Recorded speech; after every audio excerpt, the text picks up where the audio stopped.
To download a motion background like Algrow and DecodingYT, you can follow these general steps. 1. Search online. Look for websites that offer free or paid motion backgrounds.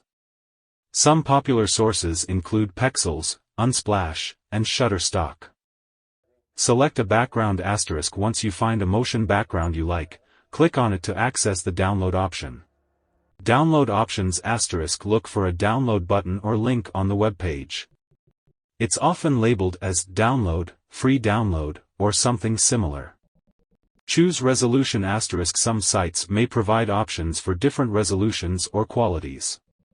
Select the one that suits your needs and click the download button. Check licensing *. Make sure to check the licensing terms to ensure you're allowed to use the motion background for your intended purpose, especially if it's for commercial use. Remember to respect copyright and licensing agreements when downloading and using motion background.